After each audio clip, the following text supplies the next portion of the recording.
안녕하십니까. 관리번호 1번입니다.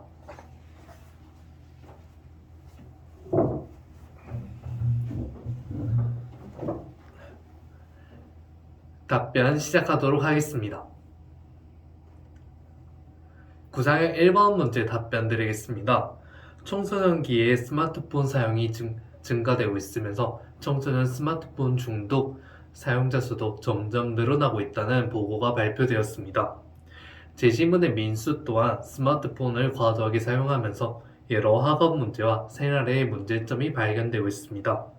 위의 제시문을 통해 발견할 수 있는 민수의 문제점은 다음과 같습니다. 첫 번째로 스마트폰 사용 시간을 스스로 절제하지 못함으로써 학업을 적응하는 데 어려움이 있다는 것입니다. 이러한 문제점을 지도하기 위한 방안으로 민수와 함께 도파민 디톡스 챌린지를 실시하도록 하겠습니다. 도파민 디톡스 챌린지란 스스로 스마트폰 사용 시간을 절제함으로써 단계별로 자신이 절제력을 기르는 그런 챌린지입니다. 이런 단계를 통해 민수가 한 번에 스마트폰을 끊는 것이 아니라 단계적으로 시간을 줄여가면 학생 스스로가 자제력을 기르고 스스로 조절할 수 있는 능력을 길러줄 수 있다고 생각합니다. 두 번째 발견된 문제점은 온라인과 현실의 구분이 없어졌다는 것입니다. 민수는 지금 온라인의 친구들에게 더 빠져있고 현실의 친구와 잘 어울리지 못하는 모습을 보이고 있습니다. 이를 해결하기 위한 방법으로 학급 시간을 활용한 단체 활동을 진행하도록 하겠습니다. 온라인 친구들과의 즐거움도 있지만 현실 친구와의 즐거움도 똑같이 느껴주도록 하겠습니다. 이를 통해 민수가 현실 친구와에도 즐거움을 느낄 수 있다는 것을 알게 되고 또다시 친구들과 함께 적응할 수 있는 환경을 만들어 주도록 하겠습니다. 이러한 지도를 바탕으로 경남교육청이 추구하는 자립과 공존이란 가치를 갖추고 있는 학생들로 성장시키는 교사가 되도록 노력하겠습니다. 이상입니다. 구상의 2번 문제 답변 드리겠습니다. 고교학점제가 도입됨으로써 학생들의 적성에 맞고 학생들에 맞는 맞춤형 교육을 실시하는 그런 교육을 실현하고 있습니다. 이를 통해 학생들의 배움의 폭도 더 넓어질 것으로 예상되고 있는 부분입니다. 하지만 제시문의 김 교사는 고교학점제를 실시하기에 부족한 역량을 보이고 있습니다. 따라서 김 교사에게 필요한 역량으로 첫 번째는 전문적 역량이 필요합니다. 고교학점제에는 여러 가지 분야가 결합됨으로써 이전보다 훨씬 더 복잡해지고 어려워진 과목으로 만들어지고 있습니다. 그렇기에 기존의 과목만으로 교사가 연구를 하지 않는다면 수업을 진행하는 데 있어서 어려움이 있습니다. 그렇기에 교사는 끊임없이 연구를 하고 학생들을 위해 더 질 높은 수업을 만들기 위해서 연구를 이어나가야 합니다. 따라서 이러한 역량을 기르기 위한 방안으로 고교학점제의 우수 사례집을 참고하도록 하겠습니다. 우수 사례집을 통해서 어떤 수업이 학생들에게 효과가 있었고 도움이 될 만한 수업을 참고하여 자신이 직접 연구하여 학생들에게 더 질 높고 수준 높은 수업을 제공하기 위해서 노력하도록 하겠습니다. 두 번째 필요한 역량은 협력적 역량입니다. 고교학점제가 처음 실행하게 된다면 교사들도 시행하는 데 어려움이 있습니다. 하지만 여기서 혼자 고민하는 것이 아니라 교사들끼리 함께 힘을 합쳐 어떻게 하면 더 다채로운 수업을 만들 수 있을지 함께 고민하는 과정이 필요합니다. 이를 위한 방안으로 전문적 학습 공동체를 운영하겠습니다. 교사들과 함께 모여서 고교학점제에 도움이 되는 수업 방식 그리고 수업 사례 등을 함께 공유함으로써 학생들을 위한 수업을 만들기 위해서 함께 노력하는 교사가 되도록 하겠습니다. 이러한 역량을 기름으로써 저희 경남교육청의 비전인 배움이 즐겁고 함께 가꾸어가는 학생과 교사가 모두 즐거운 그런 학교를 만들기 위해 노력하도록 하겠습니다. 이상입니다. 구상형 3번 문제 답변 드리겠습니다. 4차 산업혁명 시대가 도래하면서 교육 현장에 있어서도 디지털 기기들이 다양하게 접목되고 있는 모습이 보이고 있습니다. 두 교사의 의견 중 저의 의견과 가장 가까운 교사는 교사 A의 의견입니다. 교사 A의 의견처럼 디지털 AI 교과서를 활용했을 때 학생들에게 다양한 장점이 존재한다고 생각합니다. 그 첫 번째 장점으로는 시공간의 제약을 극복한 학습이 가능하다는 것입니다. 디지털 AI 교과서를 통해 학생이 스스로 AI에게 질문을 하고 부족한 점을 탐구함으로써 언제 어디서나 학생에게 맞는 수업을 제공할 수 있습니다. 그렇게 하여 배움이 끊이지 않는 수업 환경을 만들어 줄 수 있다는 아주 큰 장점이 있습니다. 두 번째 장점으로 개별 학습 방향 지도가 가능하다는 것입니다. 디지털 AI 교과서 안에 있는 학습 튜터링 기능을 활용하는 것입니다.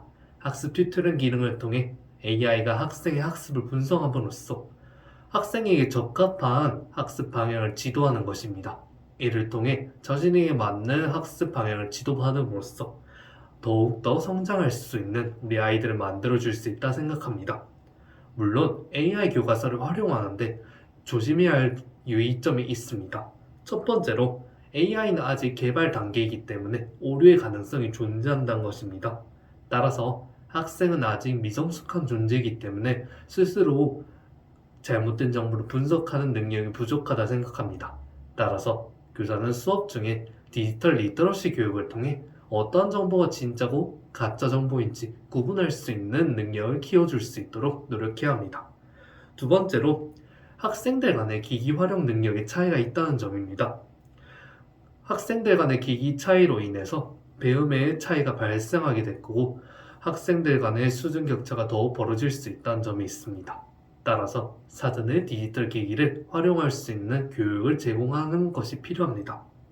이러한 과정을 통해서 저희 경남교육 철학이 미래성을 담지한 학생들이 될 수 있도록 끊임없이 노력하고 연구하는 교사가 되도록 노력하겠습니다. 이상입니다. 즉답형 문제 잠시 읽고 생각한 후에 답변 드리겠습니다.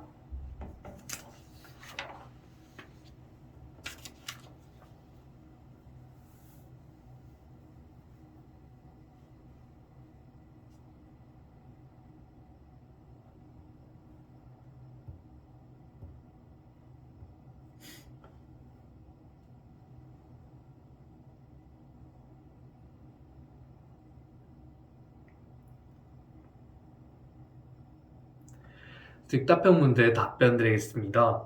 현재 제시문의 김 교사는 다시 말씀드리겠습니다. 제시문의 김 교사는 학년부장 최 교사가 행사의 전체적인 부분을 위임하고 어떠한 지원을 해주지 않아 어려움을 겪고 있는 상황입니다. 이러한 모습을 봤을 때 부장교사 최 교사의 행동에서 인성적 측면에 대해서 비판하도록 하겠습니다. 첫 번째로 협력적인 부분이 부족하다는 것입니다. 교직사회는 다 함께 협력하여서 더 나은 프로젝트를 운영하기 위해서 다 함께 아이디어를 공유하고 이야기하는 과정이 필요하다고 생각합니다. 하지만 부장교사 최 교사는 김 교사에게 어떠한 지원을 하지도 않고 혼자서 문제를 해결해라 라는 식으로 던져두고 있는 모습을 보았을 때 협력적인 부분이 부족하다고 생각했습니다. 두 번째로 부족한 인성적 자질은 상대의 성과를 가로채는 인성적 자질입니다. 교직사회에서 다른 사람의 성과에 대해서 격려하고 축하하는 그런 인성적 자질이 필요합니다. 하지만 어떤 도움을 제공하지 않고 마치 자신의 성과인 것처럼 다른 사람의 노력을 있는 그대로 뺏어오는 그런 행동은 잘못된 행동이라 생각합니다. 뿐만 아니라 교직사회 발전에 있어서도 절대 있어서 안 되는 인성적 자질이라고 생각했습니다. 1-2번 문제 답변 드리겠습니다. 이러한 상황에서 제가 만약 김 교사라면 부장교사 최 교사와 대화의 시간을 가지도록 하겠습니다. 대화의 시간을 통해서 최 교사에게 자신이 현재 너무 힘들고 지원이 좀 필요하다 솔직히 얘기하도록 하겠습니다. 이러한 경험을 제공해 준 점에 대해서는 감사하지만 아직 경험이 부족하기 때문에 혼자 처리하는데 어려움이 있다 솔직히 말하겠습니다. 그렇게 해서 부장교사의 도움과 여러 가지 지원을 꼭 해주셨으면 좋겠다고 말하겠습니다. 이때 유의할 점으로는 있는 그대로의 객관적 사실에 대해서 말하고 감정을 배제하는 것입니다. 너무 자신의 감정을 앞세우게 된다면 부장교사와의 감정 싸움이 생김으로써 문제를 해결하기는커녕 새로운 문제를 더 일으킬 수 있다는 문제점이 있습니다. 따라서 저희 교직사에도 서로를 존중하고 배려함으로써 객관적인 사실에 대해서 논의하고 더 나은 교직사회를 만들기 위해서 건설적인 토의 과정이 필요하다고 생각합니다. 이상입니다.